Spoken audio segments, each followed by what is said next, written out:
Hello friends, कैसे हैं आप सभी लोग। तो दोस्तों, आज हम लोग करने वाले हैं AMRS वार्डन में जो भी रीजनल लैंग्वेज में जिनका हिंदी था और जिनका इंग्लिश था उनका आंसर जो है करने वाले हैं। तो प्लीज़ जो है वीडियो के लास्ट तक बने रहिएगा और ज़्यादा समय ना लेते हुए चलिए स्टार्ट करते हैं आज का सेशन।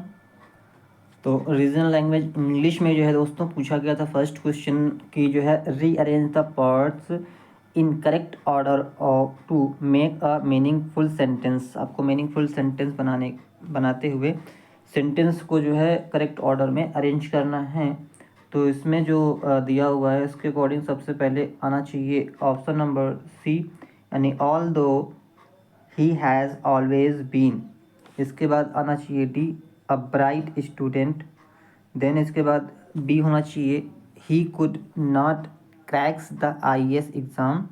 और इसके बाद लास्ट में सबसे आएगा A number, even after repeated attempts. ठीक है, although he has always been a bright student he could not crack the IAS exam even after repeated attempts. तो ऑप्शन नंबर आपका सी हो जाएगा, सॉरी ए number हो जाएगा, CDBA। ठीक है, नेक्स्ट क्वेश्चन पूछा गया था कि in the given sentence identify the part which contains an error. जिसमें जो है एरर है उस पार्ट को बताना है। तो इसमें लिखा हुआ he has invested all his saving with the flourishing, ये लिखा हुआ है फ्लोरिशिंग है, service sector of the economy. तो यहाँ पे यहाँ होना चाहिए इन द फ्लोरिशिंग, यहाँ पे विथ जो है वो गलत लिखा हुआ है, यहाँ पे होना चाहिए इन द फ्लोरिशिंग। ठीक है, तो इसमें जो है करेक्ट आंसर क्या हो जाएगा, answer option number C. Next question पूछा गया था कि choose the word nearest in meaning to the given word. यहाँ पे स्टैग्नेंट वर्ड दिया हुआ है और स्टैग्नेंट का मतलब क्या होता है, जैसे कोई चीज़ रुक जाए, जैसे कि वाटर जो है कहीं पे रुक जाए, स्टक हो जाए, तो उसको बोलते हैं स्टैग्नेंट। ठीक है, मतलब रुका हुआ, दैट मीन्स कि इसका मोशनलेस हो जाएगा करेक्ट आंसर। नेक्स्ट क्वेश्चन पूछा गया था कि अपोजिट बताना था, अपोजिट मीनिंग किसका बताना था, कॉशियस का।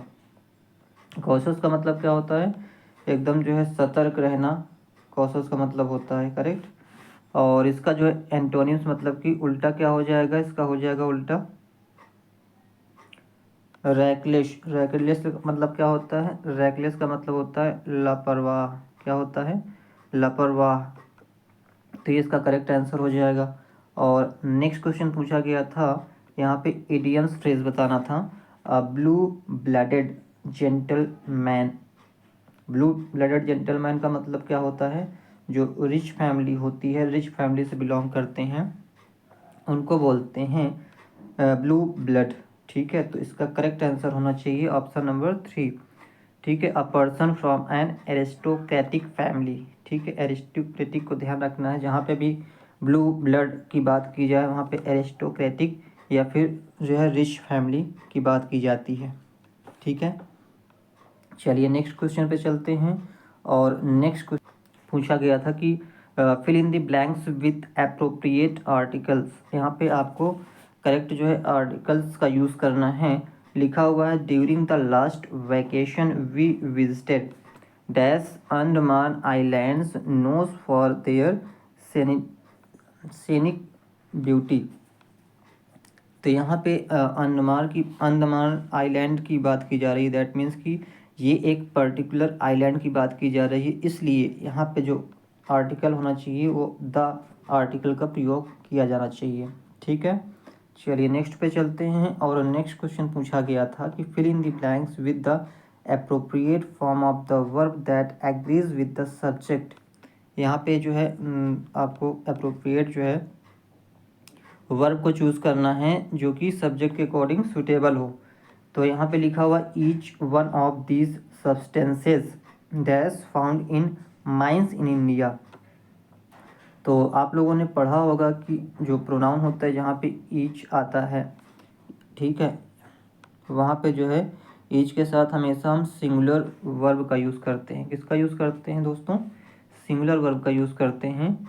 ठीक है, तो यहाँ पे इसके अकॉर्डिंग क्या होना चाहिए, यहाँ पे इज़ आना चाहिए, क्योंकि आर आर और सब में क्या दिया हुआ, प्लूरल दिया हुआ है।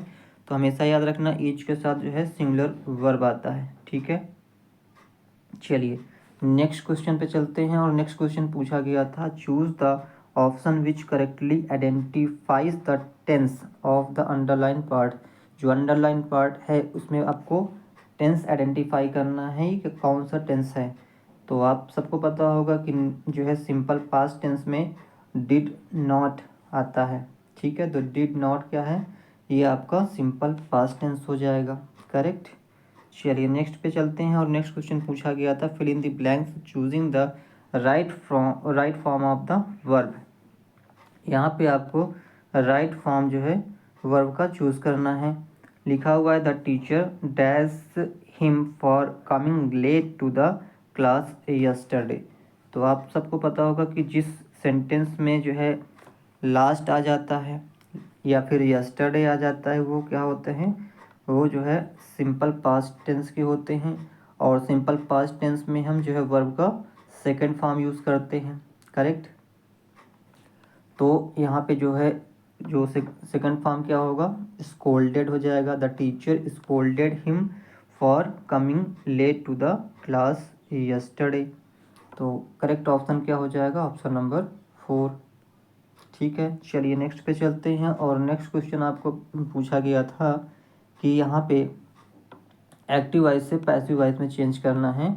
एक्टिव वॉइस में सेंटेंस दिया हुआ है, इसको हम पैसिव वॉइस में बनाना है। तो पैसिव वॉइस में क्या हो जाएगा, लिखा हुआ है the police man were taking the prisoner to jail. तो पैसिव वॉइस में बनाने के लिए क्या करेंगे, जब पैसिव वॉइस में बनाएंगे और सेंटेंस में आपका वर आया हुआ है और वर्ब का ing फॉर्म आया हुआ है, करेक्ट। तो हम जो है वाज या वर प्लस बीइंग प्लस वर्ब का थर्ड फॉर्म जो है देखेंगे। तो यहाँ पे देखिए फर्स्ट वाले में वाज लिखा हुआ है और वर्ब बीइंग के साथ वर्ब का थर्ड फॉर्म लिखा हुआ है, और किसी में भी जो है वाज वर के साथ बीइंग प्लस वर्ब का थर्ड फॉर्म नहीं आया। तो ऐसे हम डायरेक्ट जो है करेक्ट आंसर पे पहुंच सकते हैं, ठीक है। तो इसका करेक्ट क्या हो जाएगा, the prisoner was being taken to jail by the police man, ठीक है। तो ये आपका करेक्ट आंसर हो जाएगा। तो ये आपका हो गया इंग्लिश का जो ओरिजिनल लैंग्वेज में जो जिन लोगों ने लिया था उसका ये सॉल्यूशन हो गया। अब चलते हैं हम हिंदी के पोर्शन में। हिंदी में जो भी जिन्होंने जो है ओरिजिनल लैंग्वेज क्षेत्रीय भाषा हिंदी लिया था उसके सॉल्यूशन पे चलते हैं।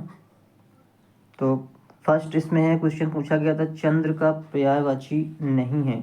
तो यहाँ पे चंद्र का पर्यायवाची कौन सा नहीं होता है, पीयूष जो है वो चंद्र का पर्यायवाची नहीं है, ठीक है। मयंक होता है, सुधाकर होता है, सोम होता है चंद्र का पर्यायवाची। सॉरी दोस्तों, यहाँ पे एक्चुअली ये पर्यायवाची जो पूछा गया है ये एक्चुअली गलत पूछा गया है। यहाँ पे होना चाहिए चंद्र का पर्यायवाची कौन सा है, क्योंकि चंद्र का पर्यायवाची केवल एक ही है जो कि मयंक है, और बाकी जो सुधाकर, सोम और पीयूष ये तो जो है अमृत के पर्यायवाची है ना, अमृत के पर्यायवाची होते हैं सुधाकर, सोम और पीयूष, ठीक है। तो यहाँ पे ये जो है क्वेश्चन आपका गलत पूछा गया है। चलिए नेक्स्ट पे चलते हैं, और नेक्स्ट क्वेश्चन पूछा गया था, निम्नलिखित में से अमर शब्द का सटीक विलोम क्या होगा, विलोमार्थी शब्द क्या होगा। अमर का जो है क्या हो जाएगा, अमर का हो जाएगा करेक्ट। तो इसका करेक्ट आंसर क्या होना चाहिए, मर्त जो है, मर्त ये आपका करेक्ट हो जाएगा, अमर का विलोम, ठीक है। चलिए नेक्स्ट पे चलते हैं, और क्वेश्चन पूछा गया था नेक्स्ट की जो है, निम्नलिखित में से पदक्रम की दृष्टि से शुद्ध जो है वाक्य बताना है, शुद्ध वाक्य कौन सा है। तो शुद्ध जो आपका जो है वाक्य है वो रेलवे के कई कर्मचारियों की गिरफ्तारी हुई, ऑप्शन नंबर 4 इसका करेक्ट आंसर हो जाएगा। और बाकी जो है ये गलत है, क्योंकि इसमें फर्स्ट में लिखा हुआ है मुझे एक चाय का पैकेट चाहिए, क्या होना चाहिए इसका, मुझे चाय का एक पैकेट चाहिए, ये होना चाहिए। दूसरे वाले में जो है महात्मा गांधी को कहते हैं, यहाँ पे का की जगह को होता तो ये आपका सेंटेंस करेक्ट हो जाता, महात्मा गांधी को देश का, महात्मा गांधी को देश सदैव आभारी रहेगा, सॉरी एक मिनट, सॉरी, एक्चुअली ये ऐसे होना चाहिए, देश महात्मा गांधी का सदैव आभारी रहेगा। ठीक है, तो इस प्रकार सेंटेंस ये होना चाहिए था। और थर्ड में जो है, यहाँ असली गाय का दूध मिलता है, ये लिखा हुआ है, तो इसका करेक्ट क्या होना चाहिए कि यहाँ गाय का असली दूध मिलता है, ये होना चाहिए। ठीक है, तो ये तीनों गलत हैं और ऑप्शन नंबर 4 आपका सही हो जाएगा। ठीक है, चलिए नेक्स्ट पे चलते हैं। और नेक्स्ट पूछा गया था लिंग के आधार पर असंगत जो है शब्द युग्म बताना है, तो असंगत इसमें ऑप्शन नंबर 2 हो जाएगा। जेठ का ज्येष्ठ होता है, जेठ का क्या होता है, कनिष्ठ होता है, कनिष्ठ। ठीक है, विलोम। बाकी सब सही है, चीटा का चीटी हो जाएगा, भतीजा का भतीजी और घोड़ा का घोड़ी, ये सब सही है। और नेक्स्ट पे चलते हैं, लिखा हुआ है कि आपने मुझ पर बहुत अधिक दया की। वाक्य में रेखांकित जो शब्द है ये क्या है, जो बहुत है वो कौन सा जो है, ये है शब्द बताना है आपको कि क्या चीज़ है ये। तो बहुत जो है प्रविशेषण है, क्या है, प्रविशेषण, जो विशेषण की भी विशेषता बताए, मतलब कि अधिक तो विशेषण हो गया और इसके पहले जो लगा हुआ है बहुत। ठीक है, तो ये आपका प्रविशेषण में जाएगा, तो करेक्ट आंसर क्या हो जाएगा, ऑप्शन नंबर 4। अगला क्वेश्चन पूछा गया था कि निम्नलिखित में मानक की दृष्टि से अशुद्ध बताना है, कि अशुद्ध कौन सा है, तो अशुद्ध हो जाएगा आपका उपरोक्त जो लिखा हुआ है। ठीक है, ये आपका अशुद्ध है, तो उपरोक्त नहीं होता, इसको क्या लिखा जाता है, उपर्युक्त जो लिखा जाता है, उपर्युक्त। ठीक है, उपरोक्त जो है लिखना गलत है, उपर्युक्त इसका सही होता है। ठीक है, बाकी सब सही है, जाएं, मना, स्थिति और महेंद्र, ये सही लिखा हुआ है। चलते हैं नेक्स्ट क्वेश्चन पे। और नेक्स्ट क्वेश्चन पूछा गया था कि निम्नलिखित में अनेक शब्दों के लिए एक की दृष्टि में असंगत है। इसमें जो है लिखा हुआ है कि जिनकी,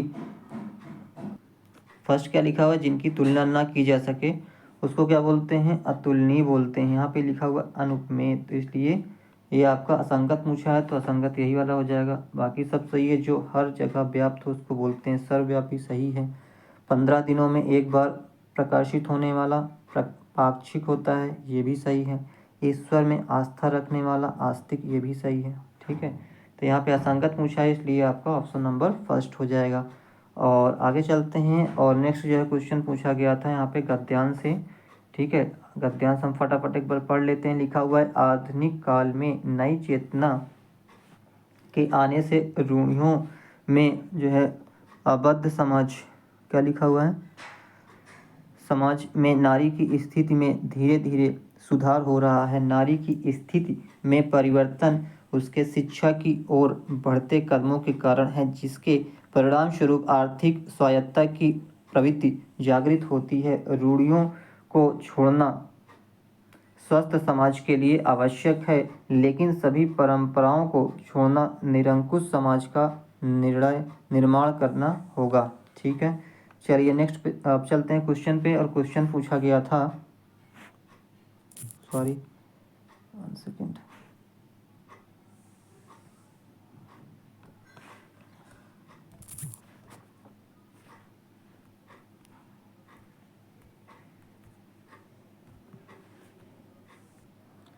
क्वेश्चन पूछा गया था कि जो आधुनिक काल में नारी की स्थिति में सुधार हो रहा है। ठीक है, तो इसका कारण क्या है, शिक्षा होने के कारण जो है नारी की जो स्थिति है उसमें क्या हो रहा है, सुधार हो रहा है।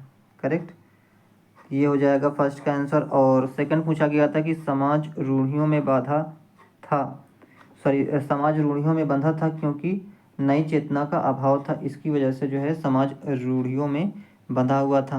ठीक है, अगला क्वेश्चन पूछा गया था रूढ़ियों को त्यागने से क्या होता है, रूढ़ियों को जो है त्यागने से समाज स्वस्थ बनेगा, क्या बनेगा, समाज स्वस्थ बनेगा।